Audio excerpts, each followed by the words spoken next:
Hi guys, welcome back to my channel. This video is going to be for you new starters in film photography. I've been asked quite a few times by newcomers and saying, you know, how do I get into film photography? What cameras do I buy? What chemicals do I need? What film's the best?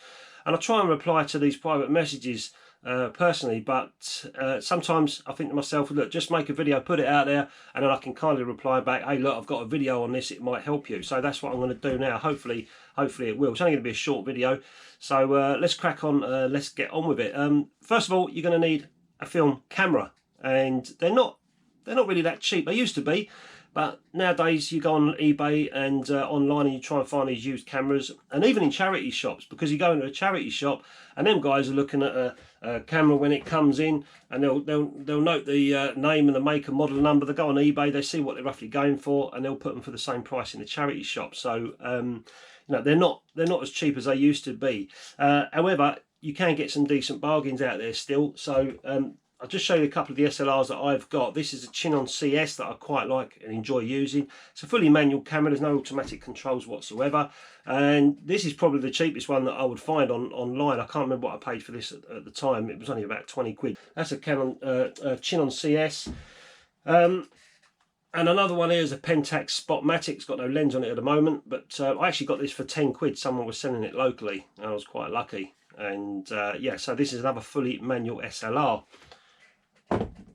Another one is the Canon EF that I got given to me. This one, the light meter don't work, the electrics don't work, but I can still shoot it without the lock on. There you go. I can still shoot it without the light meter and at certain shutter speeds. But now and again I use it, but not that often.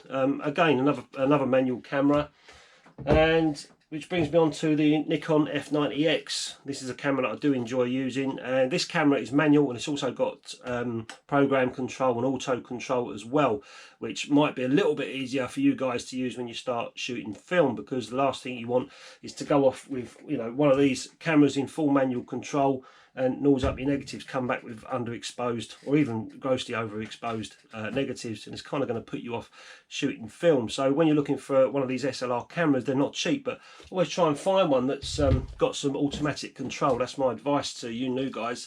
And this is the Olympus OM20. I bought this recently, probably about a year ago, and I absolutely love this camera. I've had no troubles with it whatsoever, and I'd highly recommend one of these. You can pick these up for about, I've got this for 70 quid, but I think now you can pick them up between 70 and 100 quid for a decent one. And you know, as long as the light meter's working correctly, and all the shutters and the mechanics are working, and they always come with a lens as well. This is a 50mm lens. You can't go wrong. It's got auto mode on it as well. Just show you that. If I can just look at my screen down there. Don't know if you can see, but it's got an auto function mode.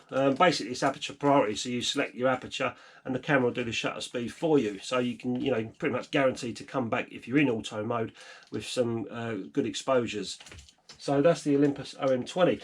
If you haven't got the money to buy one of these SLR cameras, have a look online for the point and shoots. If you want to get into film and you want to start developing your own black and white film, have a look at the point and shoots, because they're like starting off at like £5, £10, and this is one that I found recently online. It's a Minolta point and shoot camera. Go for one of these because they're great for street photography and family and stuff like that, and it will get you starting to shoot film. Then you want to have a look at some film. Now there's loads of film out there on offer and to play around with, and you've seen me and other guys on YouTube as well experimenting with different films. But let's be honest, if I was just to stick with one film, do you know what? It would probably be HP5, Ilford's HP5, which is a 400 speed film, and it's going to work for me indoors and outdoors as well. So I'd recommend for your first time shooting film, try out an Ilford HP5. It's a solid film, and you know, it will do you proud.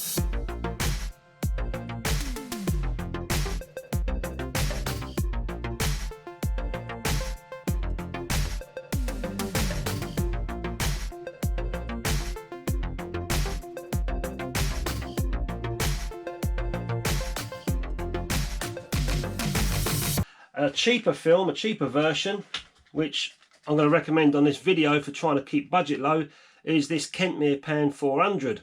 And I have used this film before. Again, it's a solid film. Why there's much of a difference between the two in price, I don't know, but this film I've had no troubles with in the past, so I'm going to recommend this film in this video for your starter kit for starting out shooting black and white film. So our shopping list so far has got our camera, we've got our roll of film.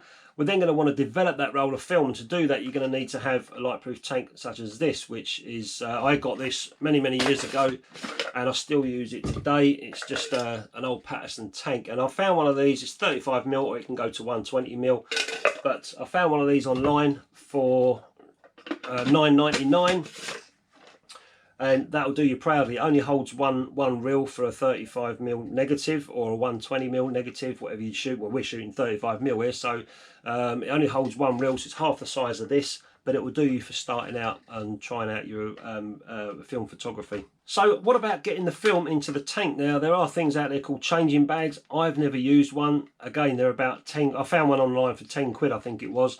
But as I say, I'll never use one. I've always, tried to save money, and in the early days before I had my darkroom, which you can see here, I used to go under the duvet in the bedroom, and I'll turn all the lights off, close all the curtains, and I'd be under the duvet getting this film onto the reel inside this tank.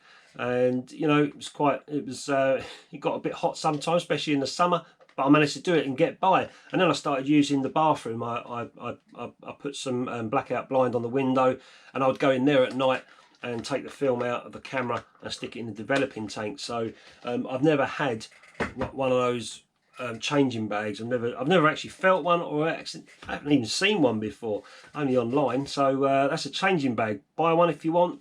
If not, just go under the duvet. Next stage is you've gone out and you've shot the shit out of everything. You've come back with your film and you're all excited. You want to develop it. Let's look at the developer first. There's all sorts of developers out there, but the one I'd recommend for this video, and not many people would probably recommend it, but I would for cost effectiveness, is Rodinal. This one is actually called R09, but it's still a Rodinal formula.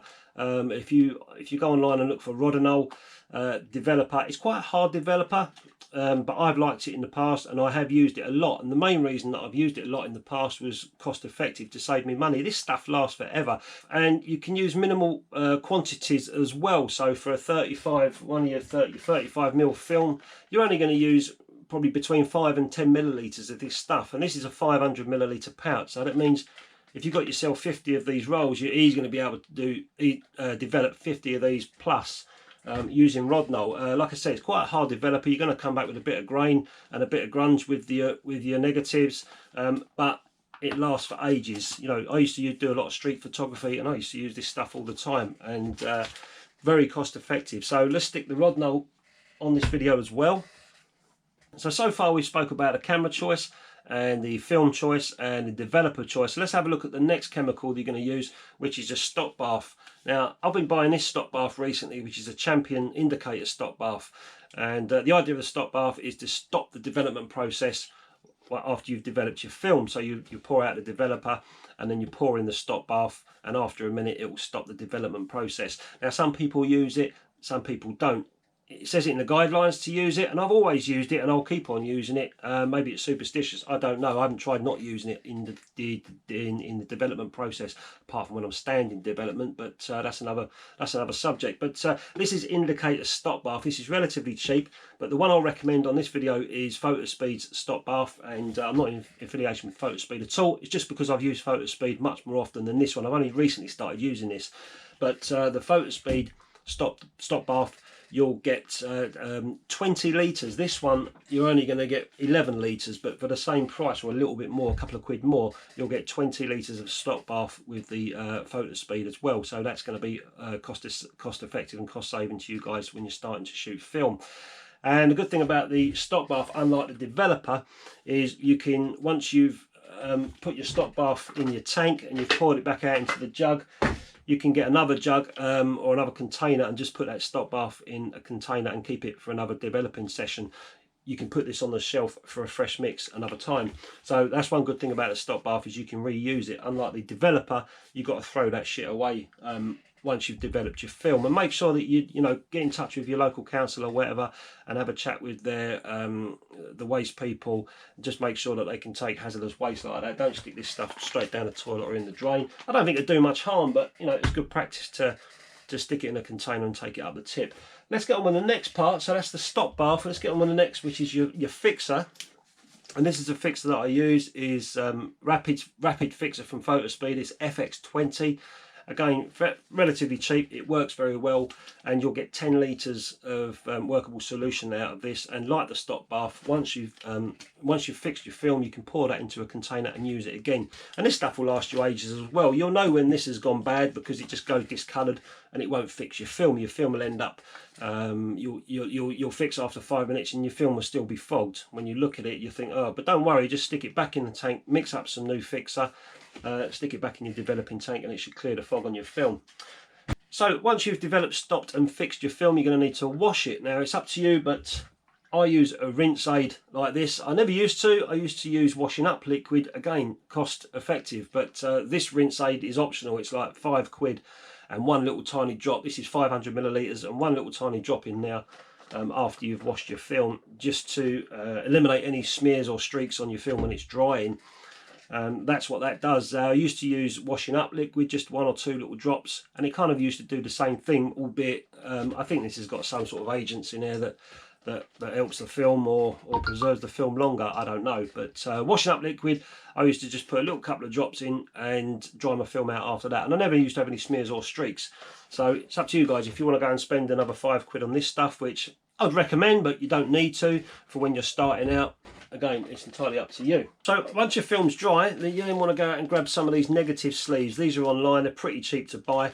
You know, when I first started shooting film, I didn't have any of these negative sleeves. I was actually developing film and bringing them out, cutting them into pieces, and I used to put them in a little tiny shoebox in a cellophane bag because I didn't have these negative sleeves. So again, I didn't spend all this money when I first started shooting film.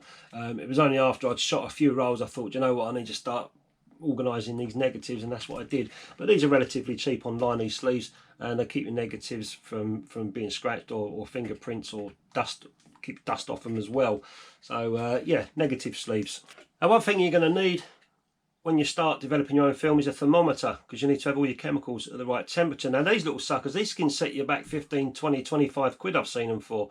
And I was lucky, I got this in a school when I was buying a stock load of old darkroom, unused darkroom stuff, and I threw this in as well, so it probably only cost me pennies. But before I did do that, when I first started shooting and developing film, you'll laugh, I used to use a room temperature thermometer because I had it lying around the house. It's plastic, and yeah, no shit, I used to just literally dip that inside my chemicals, and and it worked, you know. Testing it out with this thermometer, they both give the same readings, and it does work. And you can find these anywhere, you know, these sort of thermometers. There's one here online, just over £1. You know, so if you want to go down the road of cost effective and money saving for your starting out in film photography, one of these little thermometers is what I used when I first started out, and I probably used one of these for a good couple of years before I found that thermometer. I didn't see any reason or any point for me to go out and buy 20 or 25 pounds worth of glass thermometer when this is pretty much all it is. You're also going to need some jugs as well. Now, I don't need to teach you how to suck eggs on jugs, but let's put that away. These are just plastic jugs. You can get these anywhere. You need 3 jugs, one for your developer, one for your stop, and one for your fix. And I think I bought 3 of these for like £5 at the local DIY store when I was down there, and I've accumulated loads of jugs since. I use them all for all sorts of different things. So yeah, jugs are very cheap as well. So our shopping basket so far consists of a camera, we've got roll of film, we've got developer, we've got stop bath, we've got fixer, we've got a developing tank, we've got thermometer, we've got jugs. Other little tiny bits and bobs will come along as you go along. You'll need to take the film or the top off of the film. Sometimes these can be quite fiddly, and online they sell special tools to do that with, but I've always used a bottle opener. This one's a bikini I got sent back from, I don't know, Mallorca or somewhere. But I've always found these work just as well. A little bottle opener and flip, and off it comes. So again, a little money saving tip, just use a bottle opener for that. So that's pretty much it. The most expensive part in film photography is picking up the cameras and obviously the rolls of film that you're going to be using. If you want to go out and give it a try and have some fun, then, you know, go and get a point and shoot camera. If you haven't got a film camera already, go and get a point and shoot camera, get a roll of film, get those chemicals, which will last you for further rolls of film if you really want to get into it. And if you find that you're really starting to enjoy film photography, go off and get yourself a little SLR on eBay or wherever online, but get one with auto controls as well. When you start, as I said before at the start of the video, when you get one that's like fully manual control, and you're not used to shooting photography, or you're used to SLR cameras as such, it's going to be easier for you to overexpose or underexpose your images. Whereas these cameras, you can just stick it in auto and pretty much guarantee a good exposure every time, and that will make you more confident in shooting film. When you see your negatives coming out after the wash and they're looking nice, it's going to give you more of a spur to go out and shoot more film. And over the years I've collected loads of stuff. It's taken me a long time. When I first started shooting film photography, all I ever first purchased was a camera and a developing tank. The rest of it I started to work on over time, and that's when I started getting more cameras and playing around with different chemicals, getting different developing tanks, etc., and building up as I go along. But I still don't like wasting money. If I can make stuff or get around my darkroom or get around film photography by improvising rather than spending money, then I will, because the money that I've saved, I can there's one thing I can't do is make film, so the money I've saved I always end up buying film with. Anyway guys, I hope I've answered some of the questions that I've got about starting out in film photography, and if any of you guys watching this now are thinking about starting film photography, have a look at some of the contents of this video, especially the Rodinal, because that's the developer that I used to use when I was running out of money and I wanted to keep shooting film. The stuff just kept going on and on and on, which meant I could buy more film and do more shooting. It is a great hobby to get into. It's not time consuming to do it, and it's only as expensive as you want it to be. But hopefully this video has given you a little spur on to get out there and start shooting some film. Good luck with it, and any questions, stick them in the comments below. And if any other experienced film photographers out there can add anything or value to this video, stick it in the comments for these guys to read as well. Thank you very much guys, I'll catch you later.